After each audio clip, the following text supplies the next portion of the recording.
Hello，大家好，我係 Scarlett， 歡迎你哋再次翻到嚟我個頻道啊！今日咧，我哋唔講書，我哋講電影。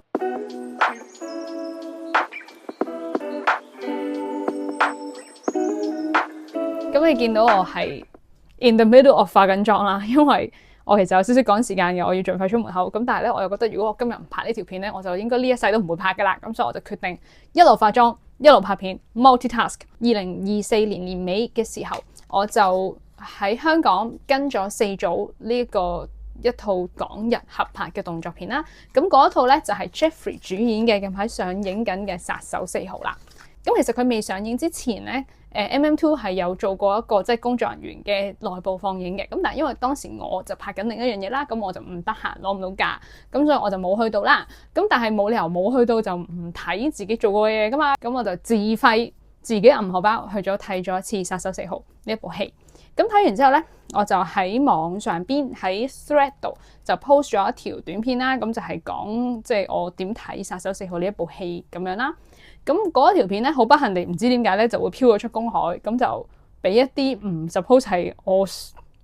嘅圈子裡面嘅人見到，咁所以就有人留言啦嗰樣嘢。咁我唔 mind 嘅，即係我 OK 嘅。咁不過咧，當中有其中一個留言咧，佢喺我個腦海裡面揮之不去咗好多日咯。咁嗰一位網友咧就話係我對《殺手4號》呢一部戲嘅要求太高啦。咁佢仲話咧呢一啲咧係 cult 片，就唔值得俾錢入場睇嘅。我嗰條片裡面所講，我對部電影最大嘅意見咧就係我覺得佢唔夠血腥，即係我覺得一套殺手片佢可以再血腥啲啦。咁但係呢個係我嘅 expectation 嘅問題，同埋係我自己冇睇清楚咯。即係我一直都以為呢一部戲係會係一部3級片，咁但係原來 end up 咧佢哋係2B 嘅。咁我冇睇清楚佢係2B，我就帶住想睇3級片嘅入場去睇。故事咧係簡單，但係個脈絡都清晰嘅，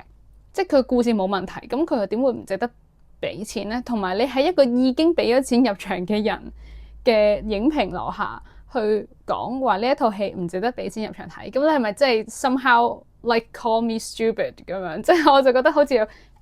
offensive。但係呢個都唔係一個重點，重點就係咩咧？個重點就係其實《殺手4號》喺香港上映之前，佢已經得到咗台灣金馬獎嘅多項提名。咁當中包括有最佳動作設計啦、最佳音效、最佳美術設計同埋最佳視覺效果啊，仲有最佳造型設計呢1、2、3、4、5項提名嘅。咁所以呢一部戲無論係定位定係 marketing 定係佢嘅風評，都絕對唔係一套只係 cater to 某一個小眾嘅觀眾群嘅一套 cult 片。咁更加令我介意嘅咧，就係呢一個網友話，因為見到係 Jeffrey 係男一，加上呢啲咁嘅劇本，所以就咪搞佢。咁我就會覺得你都未睇過，即係你入咗場睇咗，你覺得唔好睇，咁你出嚟話我覺得呢部戲唔值得入場睇，咁都算啦，係咪？但係你因為有咗一個既定嘅 stereotype，你連入場都冇入場睇，你就話呢一部戲唔值得俾錢入場睇，咁你咪真係自己倒自己米，即係香港人自己倒自己港產片米咯。咁同埋如果每一個觀眾都憑住佢哋對個 trailer 或者佢哋對張海報嘅第一印象去決定呢一部戲值唔值得俾錢入場睇，而唔係真係俾錢入場睇咗之後先去決定呢部戲究竟屬於好唔好睇嘅戲。咁其實香港應該有80%嘅港產片都係未上映已經可以抌落垃圾桶咯。畢竟有陣時咧，啲電影佢究竟賣唔賣得啊，或者人哋覺得佢好唔好睇啊，其實係好取決於佢個 marketing 係點樣去 sell 呢一部戲嘅。咁我頭先提到嘅呢一個網友所講嘅呢一番説話咧，其實就烙印咗喺我個腦海裏面好幾日啦，令我好揮之不去啦。咁仲令我諗，其實一部電影係咪真係一定要做到 artistically 值得入場睇咧？咁我又覺得唔係好認同咯。首先第一樣嘢就係，其實每一個人俾錢入場睇戲嘅原因都唔同嘅，即係有啲人中意支持文藝片，因為可能文藝片多數都係成本比較低啦，又或者佢哋嘅話題比較貼地啦，咁啊好難賣埠啦，咁所以有啲人咧會特登入場睇一啲唔係好多 spectacles， 但係好文藝、好貼地、好低成本嘅戲，為嘅就係希望可以令到佢哋呢啲電影或者呢啲製作團隊回本啦。咁例如就係好多人都會去睇嘅一啲首部劇情片嘅作品啦。咁又或者有啲人調翻轉，佢好中意睇啲大製作嘅，即係佢中意睇啲成本高嘅電影嘅，係去睇特效嘅，睇景嘅，睇 spectacles 嘅，睇大明星嘅咁樣，即係可能 Marvel 啊，又或者之前九龍城寨啊呢啲咁樣啦。每一個人入場睇戲都會有唔同嘅原因，你可以唔認同，你唔認同你就唔好睇。但係你唔認同，你又唔睇，就唔好冇睇過就上網屌人哋，話人哋中意睇嘅嗰套戲係唔值得入場睇。我覺得咁樣其實係主要係對個團隊對個團隊好唔尊重啊！即係就算幾爛嘅戲啊，都係有一班人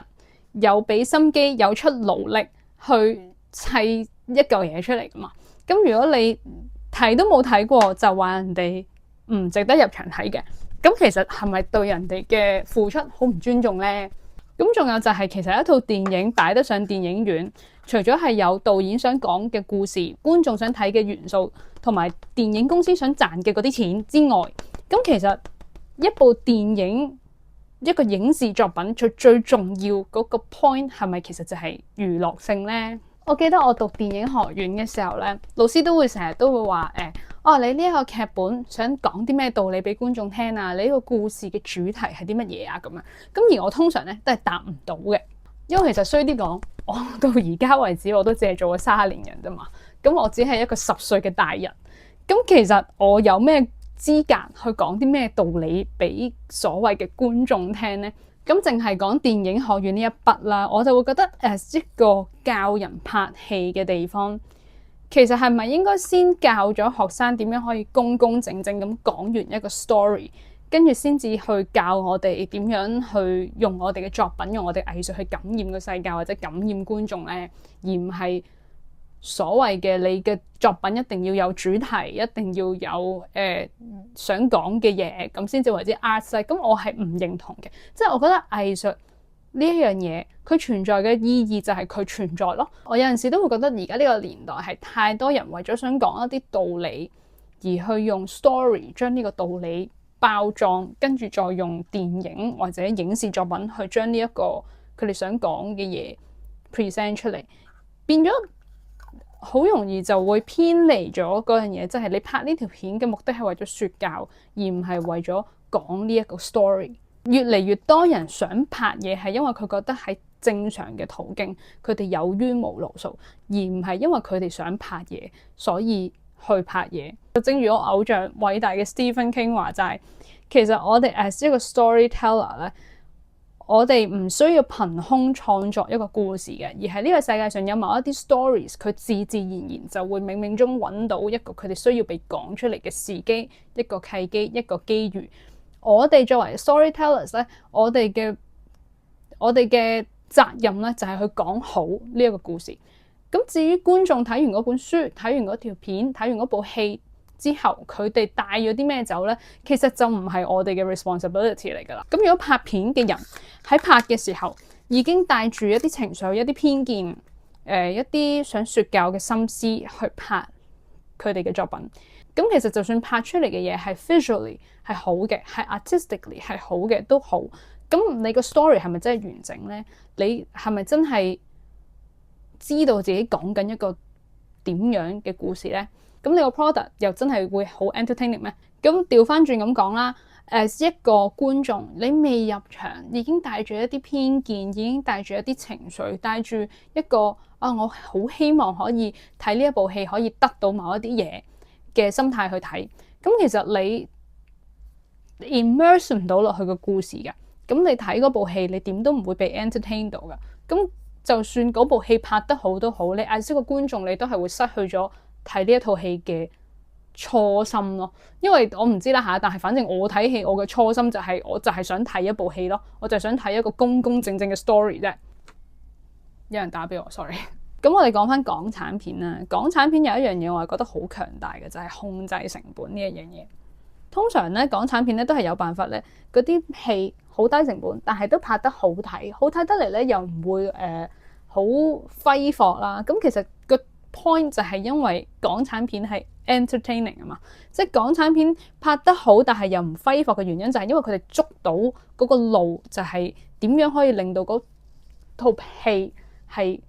就算冇好大場面，或者就算冇好靚嘅美術或者服裝都好，總之 at the end of the day 就係好睇咯，即係佢就係 entertaining 咯。咁我覺得呢樣嘢咧係港產片一個好可愛嘅地方嚟嘅。而對我自己嚟講咧，所謂嘅 entertaining 咧，唔一定係我睇完之後好 feel good 或者好開心，或者係覺得好 positive 嘅。entertainment 呢一樣嘢咧，就係成個 product 出到嚟，可能觀眾睇完之後，佢哋係會好 feel good 嘅，好中意嘅，又或者係嗰個 product 自己本身係好有討論空間嘅，係可以引發下一步，即係你睇完嗰個作品之後，係可以引發到 post watch 嘅一啲 discussion。咁呢個都係一個 entertainment 嚟噶嘛。咁甚或乎係嗰個作品，即使拍得差都好，佢係可以連結到一個社群，令到大家因為呢一個作品而有一個獨特嘅 connection。咁最明顯嘅例子就係咩呢？就係被譽為史上拍得最差嘅電影《The Room》。咁呢啲咪就係 entertainment 咯，呢啲咪就係娛樂性咯。你睇完一部電影，不論係笑係喊定係 confuse 都好啦。咁總之嗰樣嘢就係佢會引發到你嘅某一啲 emotions。咁講開 The Room 呢啲一等一嘅 cult 片啦，再連結翻去嗰個網友所講嘅，佢認為殺手4號係一套 cult 片，所以唔值得入場睇呢一樣嘢。我哋又可以講下 cult 片嘅概念啦。其實殺手4號嚟講咧，係真係唔可以算係一部 cult 片嚟㗎。佢血腥，佢又唔係 sell 血腥，又唔係 sell 性感，成個故事工工整整，係有頭有尾，而且仲要係2B rating，咁所以佢好明顯就係一部正正常常嘅商業動作片，你唔能夠話佢係 cult 咯。咁點為之 cult 咧？cult 嘅定義其實就係佢係另類嘅、非主流嘅，我哋唔能夠喺常見嘅主流嘅電影片種裏面揾到任何一個係可以完美咁 fit 呢一部電影落去，咁就為之 cult 片啊嘛。即係例如啲咩啊？例如 The Room 啦，例如嗰啲咩 Sharknadoes 啊，甚至乎係越拍越偏離航線嘅 The Meg 啊，即係呢一啲咁我為之 cult 片咯。cult 片最重要嗰樣嘢就係咩咧？就係無論佢係幾非主流、幾另類，或者係個 quality 幾差都好，佢都係能夠吸引到一班死忠、一班好中意睇呢一啲 cult 片嘅一啲觀眾群。咁所以根本上，即係從根本嚟講咧，cult 片咧就係一種有娛樂性嘅非主流電影。咁既然佢係有娛樂性嘅，咁即係佢已經 fulfill 咗as一部電影佢要 fulfill 嘅 purpose 噶啦。咁所以點會唔值得俾錢支持呢？咁講到嚟呢度咧，我想推介大家睇一本書。呢一本書咧叫做《蕭條 cult 片爆炸力：那個低潮期的香港電影》，係黃曉南寫嘅。咁裡面咧就記錄咁呢一本書咧記錄咗1998年去到2003年間喺香港上映嘅大概60零部嘅一啲非主流電影啦。咁點解會揀98到03呢一段時間呢？就係因為經歷咗97金融風暴之後咧，香港電影業咧出現咗一個嚴重嘅資金短缺啦，好多大老細都唔抌錢落去拍戲啦。咁同時又因為盜版 CD、盜版 VCD、DVD 嘅興起咧，就令到嗰個票房跌得好緊要。拍嘅時候又少錢咗，到播嘅時候又少錢咗。咁但係即使係喺一段咁惡劣嘅情況底下咧，當時唔少嘅港產片咧，就偏偏喺呢一個時候就係靠一個 cult 字就殺出一條血路，養活咗好多嘅電影人。咁所以你睇完呢本書之後咧，你應該都會同我有同一樣嘅感覺，就係覺得其實大家咁俾心機拍出嚟嘅所謂 cult 片，點會唔值得俾錢支持啫？咁我早2日咧啱啱就 finish 咗呢個西西嘅《我城》呢一本書啦。咁佢最後嗰個章節裏面咧有提及到話，而越嚟越多人去嘗試界定或者去歸類一啲文學作品啦，將佢哋用好多嘅 label 去框住啦。咁例如係意識流啊、魔幻現實啊、寫實主義啊咁樣，然後就將呢啲文學作品 based on